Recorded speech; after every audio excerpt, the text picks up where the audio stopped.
السلام علیکم. میرا نام سید محمد ذکی ہے اور اب میں جو بات کرنے جا رہا ہوں یہ حلقہ NA 114 اور PP 125 کے جو پڑھے لکھے ینگ لوگ ہیں, جو پڑھی لکھی نوجوان نسل ہے, اس سے میں کچھ بہت ضروری باتیں کرنا چاہ رہا ہوں اپنے علاقے کی سیاسی صورتحال کے حوالے سے, بنیادی طور پہ ہمارے علاقے کی جو صورتحال ہے اس کے حوالے سے اور اس کی سیاست کے حوالے سے. حالات جو ہیں اس وقت, ان کی طرف میں آنے سے پہلے ایک دفعہ واضح کر دوں کہ میں کس سے مخاطب ہوں. میں نے یہ جو حلقے مینشن کیے, حلقہ PP 125 اور حلقہ NA 114, اس میں میں بالخصوص بات کرنا چاہ رہا ہوں حق باؤ کالونی اور رامپور فتح شاہ جو علاقے ہیں, وہاں سے جو ایک سڑک شروع ہوتی ہے اور پھر خوشاب روڈ پر بلو پہ آگے ختم ہوتا ہے ہماری حدود, یہاں تک کے لوگوں سے. میں ماڑی, بلو, کوٹ شاکر, ماچھی وال اور فتح شاہ, رامپور تک کے جتنے بھی ینگ مین ہیں, جتنی بھی نوجوان نسل ہے, میں یہ باتیں ان سے کر رہا ہوں. جو سیاسی حوالے سے پرانی سوچ رکھنے والے پرانے لوگ ہیں یا سیاستدانوں کے جو ٹاؤٹ چمچے کڑچے ہیں, میں ان سے مخاطب نہیں ہوں. انہیں میری باتوں پہ اگر کوئی مرچیں لگیں گی, تکلیف ہوگی, تو ڈیفینیٹلی وہ اس کے ذمہ دار خود ہیں. میں یہ بہت اہم باتیں اپنے علاقے کی پڑھی لکھی یوتھ سے کر رہا ہوں. جو حالات ہیں وہ اس وقت یہ ہیں, آپ کے سامنے بھی ہیں. بجلی کی صورتحال یہ ہے کہ بالخصوص میں کوٹ شاکر اور اس کے گرد و نواح کے حوالے سے جو بات کروں گا کہ ہمیں تقریباً 20 سال تک انتظار کروایا گیا ایک ایسے گریڈ اسٹیشن کو چلانے کے لیے جو ہمیں سیاستدانوں نے نہیں دیا تھا. اس کے اوپر کوئی ضرورت نہیں ہے بے وقوف بننے کی. سیاستدان ہمیں بے وقوف بنا رہے ہیں, لیکن وہ گریڈ اسٹیشن ہمیں ٹیکنوکریٹس نے دیا تھا, ہمیں مشرف دور میں وفاقی حکومت سے ملا تھا, اور اس میں کسی ہمارے حلقے کے اور ہمارے ضلع کے کسی سیاستدان کا کوئی کردار نہیں تھا. جی, عوام کو بے وقوف بنا رہے ہیں, لیکن آپ بھی جانتے ہیں, میں بھی جانتا ہوں, علاقے کے سب پڑھے لکھے لوگ جانتے ہیں کہ یہ گریڈ اسٹیشن ہمیں سیاستدانوں نے نہیں دیا, بلکہ ان کا کردار اس میں یہ تھا کہ انہوں نے حد الوسع اس کا کام روکے رکھا مختلف بہانوں سے. ہمیں کچھ اور جھوٹ بولے کہ کس نے رکوایا ہوگا. تو گریڈ اسٹیشن ہے, چلا, لیکن اس کے جو پائلن اور کھمبے لگائے گئے تھے دریا میں, اس میں جو 2 نمبری کی گئی مرضی کے ٹھیکیدار, جس طرح بھی فیسکو نے لگایا, فیسکو ایک بے لگام ادارہ بن چکا ہے. اور فیسکو کو اس چیز کی اس لیے ڈر نہیں ہے کہ وہ جانتا ہے کہ ہماری لیڈرشپ ناکارہ ہے.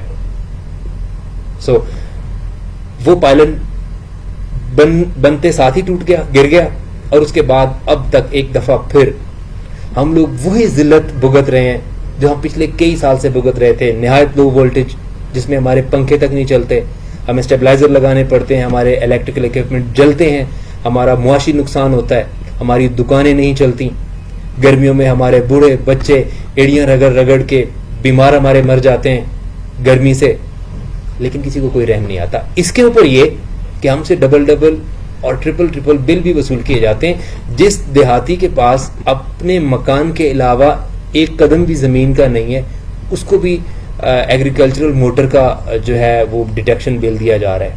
اور یہ چیزیں ساری آپ کے سامنے ہیں. بجلی کے معاملات جو پریشان کر رہے ہیں, جو بجلی کی وجہ سے ہم ذلت, اور ہمارا معیار زندگی اتنا تباہ ہوا ہے بجلی کی لو وولٹیج کی وجہ سے یا نہ ہونے کی وجہ سے, آپ کے سامنے ہے. دوسری بات ہے سڑکوں کی. سینٹرل پنجاب میں بدترین جو سڑکیں ہیں, جو کمیونیکیشن ہے, وہ ہمیں ملا ہوا ہے. اقباؤ کالونی رامپور سے آپ آگے چلیں, اور جب تک ضلع خوشاب کی حدود شروع نہیں ہوتی, یہ اتنا برا روڈ ہے کہ کوئی بھی ٹرانسپورٹ مالک یہاں پہ اپنی ڈھنگ کی گاڑی چلانے پہ راضی نہیں ہوتا. اور جو گاڑیاں چل رہی ہیں وہ اپنا بھی نقصان کر رہی ہیں, لوگوں کو نقصان بھی کر رہے ہیں. آئے دن حادثات ہو رہے ہیں ان روڈوں کے اوپر, لوگ مر رہے ہیں.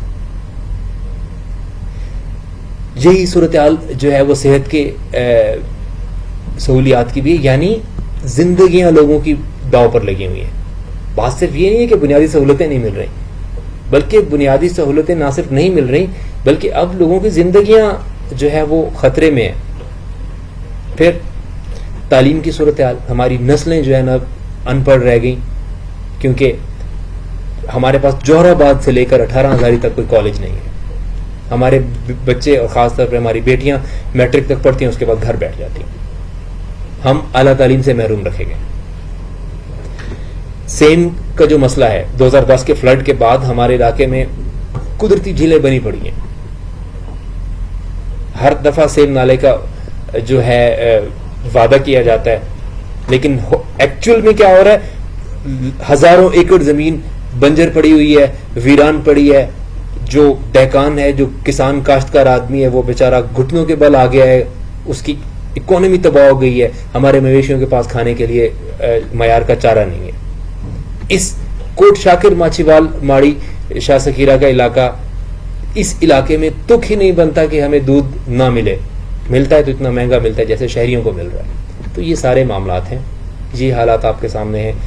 ہر اپنے جس طرح چوہن ہے, جھاکیاں ہے, منڈے سیداں, یہ جو علاقے دریا کے قریب ہیں یا مین سٹریم سے تھوڑا سا ہٹ کریں, ان علاقوں کی اپنی اپنی محرومیاں گریوینسز ہیں. تو پسماندگی میں پورے پنجاب کے اندر ہمارے اس علاقے کا کوئی ثانی نہیں ہے. یہ جو ایک لائن میں آپ کو بالخصوص بتا رہا ہوں, جو فتح شاہ سے شروع ہو رہی ہے اور بلو پہ ختم ہو رہی ہے. اور لوکل گورنمنٹ تو ہے ہی نہیں, اس کا تو نام ہی نہیں لے. لوکل گورنمنٹ ہمارے پاس نہیں ہے. اب یہ کام کس کے کرنے کے ہیں؟ بادی و نظر میں ظاہری طور پہ جو چل رہا ہے ٹرینڈ, وہ یہ چل رہا ہے کہ یہ M N A M P کے کرنے کے کام ہے. دراصل یہ ان کے کرنے کے کام نہیں ہے, یہ اداروں کے کرنے کے کام ہوتے ہیں.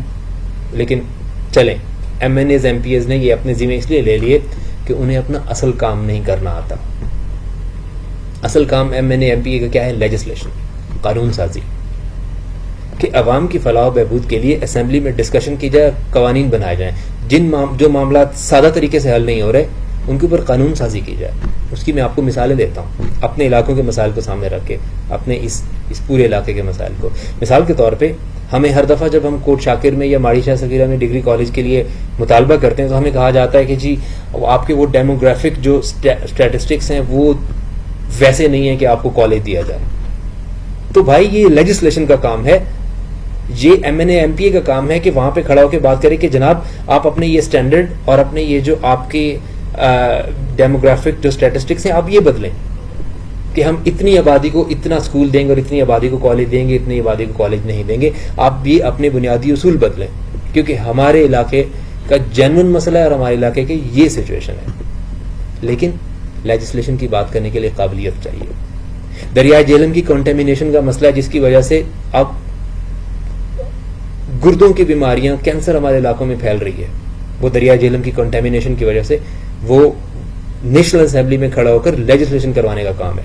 اس کے اوپر قانون سازی ہوگی تب وہ ٹھیک ہوگا, کیونکہ جو ویسٹیج اس کے اندر آ رہا ہے وہ قانون سازی کے بغیر نہیں روکا جا سکتا. اسی طرح سرکاری زمینوں کا جو ہمارا ایک مسئلہ چل رہا ہے چک نمبر 7 تھل شمالی اور اس کے آس پاس کے علاقوں میں, کہ ہم لوگ اپنے گھروں میں اپنی زمینوں میں بیٹھ کر بھی اجنبی ہیں. ہمارے اوپر گورنمنٹ کے ٹھیکیدار اور ٹھیکیداروں کے چمچے اور ٹاؤٹ آ کر ہمارے اوپر روب جھاڑ رہے ہوتے ہیں. ہماری اپنی جہاں پر ہماری 3 نسلیں, ہمارے باپ دادا پردادا یہاں پہ رہے ہیں, ان زمینوں میں ہم اجنبی ہیں. تو یہ معاملہ کیا ہے؟ یہ ایک وفاقی حکومت کے ساتھ ہمارا ایک قانونی جنگ چل رہی ہے. اس کے اوپر ہماری سائڈ کس نے لینی ہے, اس کے اوپر بات کس نے کرنی ہے؟ نیشنل اسمبلی میں لیجسلیشن کرنے والوں نے, یعنی ایم این ایز نے بات کرنی ہے. پروونشنل اسمبلی میں ایم پی ایز نے بات کرنی ہے. لیکن لیجسلیشن کے لیے 2 چیزیں چاہیے, قابلیت اور پھر دوسری بات ہے کریج, جرت. قابلیت ان لوگوں میں نہیں ہے. آپ یقین جانیے ہمارے M N as M P's ایز جن کو ہم پچھلے 40 سال سے ووٹ دیتے آ رہے ہیں, یہ سب لوگ نااہل ہیں, نالائق ہیں, قابلیت نہیں ہے ان میں. پولیٹیکل انڈرسٹینڈنگ ان لوگوں کی صرف اس حد تک ہے, وہ پالیٹکس جو 2 نمبری سے الیکشن جیتنے والی ہوتی ہے, اس سے زیادہ ان لوگوں کو پولیٹیکل نالج نہیں ہے. پھر تو یہ کام لیجسلیشن کا تھا, یہ ان سے نہیں ہو سکتا. انہوں نے ہمیں ٹرخایا ہوا ہے کوٹ شاکر والوں کو, جو ایک لاری اڈے عباس پور سے نیچے تک جو ایک نالا آ رہا ہے, جو پچھلے 20 سال سے ہر نئے سیاستدان اسی کے اوپر ٹریننگ کر رہے ہیں اپنی سیاست کی, کہ یہ نالا ٹوٹ گیا نیا بنا دو، ٹوٹ گیا نیا بنا دو، اور اس کے اوپر سیاست سیکھ رہے ہیں. اسی طرح ہر علاقے میں ایک چھوٹا سا سولنگ ہوتا ہے، ایک نالی ہوتی ہے، ایک کھالا ہوتا ہے، اس کے اوپر ہمارے پولیٹیشینز پالیٹکس کر رہے ہیں. اس کی وجہ یہ ہے کہ اصل کام کرنے کی قابلیت نہیں ہے ان لوگوں میں. اگلا جو میرا پوائنٹ ہے وہ یہ ہے کہ اگر ایم این ایز ہی نہیں یہ والے کام کر رہے ہیں تو وہ کیوں نہیں کر رہے ہیں؟ وہ اس لیے نہیں کر رہے ہیں کہ ہمارے علاقے میں ان کو ہمیشہ ووٹ مل جاتے ہیں. ہماری سفرنگز کا ان کو احساس نہیں ہے. ہم جتنی تکلیف میں ہیں، ہمارا معیار زندگی جتنا تباہ ہوا ہے، ہماری آنے والی نسلیں اپنے آبائی وطن سے متنفر ہو رہی ہیں، وہ یہاں رہنا نہیں چاہتی. تو وہ اس لیے نہیں کرنا چاہ رہے ہیں، وہ اس لیے نہیں کرتے کہ پہلی بات ان میں کچھ بھی کرنے کی قابلیت نہیں ہے. ایم این اے کہتا ہے کہ یہ ایم پی اے کی صوبائی حکومت کے اختیار میں آ رہا ہے، ایم پی اے کہتا ہے کہ یہ وفاقی حکومت کے اختیار میں آ رہا ہے، میرے اختیار سے باہر ہے. ان کے اختیار میں کچھ ہو بھی تو یہ ہمارا کام کرنے میں دلچسپی نہیں رکھتے. میں آپ کو یہ بتا دوں، M N as M P's ایز سارا سال پورا عرصہ مصروف رہتے ہیں اپنے ٹینیور میں. اب آ کے الیکشن قریب آئے ہیں تو وہ فاتح خانیوں کے لیے چل پڑے ہوئے، اور یہاں پہ آ کے ان کے رانڈ رونے ہوتے ہیں کیونکہ ہم مصروف اتنے رہے، ہم آپ کو وقت نہیں دے سکے. بھائی ان کی مصروفیات کوئی مصروفیت نہیں ہے. انہیں کہیں آپ ہمارے ساتھ اپنی اٹینڈنس لے کر ہمیں دکھائیں کہ آپ نے نیشنل اسمبلی کی یا پروونشنل اسمبلی کے کتنے سیشن اٹینڈ کیے اور اس میں کتنی پارٹیسپیشن کی ہے. کچھ بھی نہیں کیا. وہاں پہ یہ بھیڑوں بکریوں کی طرح چپ کر کے بیٹھے ہوتے ہیں. اگر جائیں بھی تو ان میں کریج نہیں ہے وہاں پہ بات کرنے کی. ایک یہ چیز. دوسرا یہ ہے کہ جب یہ M N A M P A بنتے ہیں تو پیچھے جو خرچہ الیکشنوں پہ کیا ہوتا ہے وہ نکالنے کے لیے یہ دونوں ہاتھوں سے پیسہ چھاپنا شروع کر دیتے ہیں. ان کی توجہ اپنی اصل ڈیوٹی کی طرف نہیں ہوتی، کیونکہ once you come in to the power corridor آپ کو خود اتنے راستے مل جاتے ہیں پیسہ بنانے کے، پراپرٹی بنانے کے، کہ جو ہمیں اکثر عوام کو پتہ ہی نہیں ہے. یہ لوگ ان راستوں کی بھول بھلائیوں میں گم ہو جاتے ہیں. 5 سال ان کو ہم لوگ یاد نہیں رہتے تھے. 10 کروڑ روپے لگا کر اگر الیکشن جیتا ہے تو وہ 10 ارب اگلے 5 سال میں نکالے گا. آپ کے اور ہمارے بچے پڑھ کر محنت کر کے بھی اپنی قابلیت کے مطابق نوکری حاصل نہیں کر پاتے، اور یہ ہم پریشان کرتے ہیں ہمارے بچے کو سپاہی یا چپراسی بھرتی کروا کے. ہمارے ووٹ سے کیا ہو رہا ہے کہ مرحوم ایم این اے، مرحوم ایم پی اے صاحب کے نالائق بیٹے کو وہی اسمبلی کی سیٹ مل رہی ہے جس کے اوپر وہ 6 لاکھ روپے ماہانہ تنخواہ بھی لے گا، گاڑی، نوکر، سارے اخراجات اور اوپر کی کمائی الگ، اور وہ 15 سال سے اسمبلیوں کے اندر بیٹھے ہوئے ہمارے ووٹ کے اوپر. یہ ہمارے اوپر احسان کر رہے ہیں کہ ہم میں سے کسی کے ایم اے پاس بیٹے کو جو ہے نا پولیس میں کانسٹیبل بھرتی کروا دیں یا کسی سرکاری محکمے میں چپراسی بھرتی کروا دیں. تو بات یہ ہے کہ ایک غلیظ قسم کی جو ہے نا پریکٹس اور گھٹیا قسم کی پالیٹکس ہمارے علاقے میں ہو رہی ہے ہمیشہ سے، جس کے اوپر ہمیں بیوقوف بنایا جا رہا ہے، عوام کو گدھا بنایا جا رہا ہے. اور جو اصل مورل کرائسس، جو اخلاقی بحران، اب یہ معیار زندگی تو تباہ ہو گیا ہمارے علاقے کا. اتنا معیار زندگی تباہ ہے کہ ہماری اگلی نسلیں یہاں رہنا نہیں چاہتی. اب ہمارے بچے شہروں کی طرف موو کرنا چاہتے ہیں. یہ تو یہ والا کرائسس. مورل کرائسس، اخلاقی بحران کیا ہے؟ وہ یہ ہے کہ ہمارے بڑ بڈیرے، ہماری بڑی بڑی مردانہ مونچھوں اور پگڑیوں والے ان لوگوں کی خوش آمدیں کر رہے ہیں. یہ لوگ جو اس قابل نہیں ہیں کہ ان کو آ کر ان کو سلام کیا جائے، کیونکہ یہ لوگ میٹھی چھری بن کر آتے ہیں، ہمارے دیہاتوں کے اوپر ریڈ کرتے ہیں اور یہاں سے ووٹ کی دولت لوٹ کر چلے جاتے ہیں اور اس کی بنیاد پر اپنے محل کھڑے کرتے ہیں. ان کی ہم عزت کر رہے ہیں، ان کی ہم خوشامد کر رہے ہیں، خوشامد کر رہے ہیں ہمارے. اور بدقسمتی کی بات ہے کہ ہمارے بزرگ بڑے سارے کے سارے ہمارے علاقوں کے خوشامد کر رہے ہیں. ہمارے ڈیروں کے اوپر آتے ہیں، ہمارے بیٹھکوں کے اوپر آتے ہیں اور ہم لوگ ان کی چاپلوسی کر رہے ہوتے ہیں. سو ایک بات، کیونکہ میں اس علاقے کی پڑھی لکھی یوتھ سے مخاطب ہوں، وہ پڑھی لکھی یوتھ جو ان M N as M P S سے 1000 گنا زیادہ قابل ہے. اگر ایم پی اے صاحب نے اپنے بیٹے کو ضلع کے سب سے بہترین ادارے میں چناب کالج میں بھیج دیا، یا ایم این اے صاحب کا بیٹا صوبے کے سب سے بہترین ادارے ایجسن کالج سے پڑھ کے آیا ہے، تو وہ پڑھے لکھے نہیں ہیں. ان کو اصل ٹریننگ صرف اور صرف عوام کو سے لوٹ کھسوٹ کرنے کی دی گئی ہے. وہ پڑھے لکھے نہیں ہیں.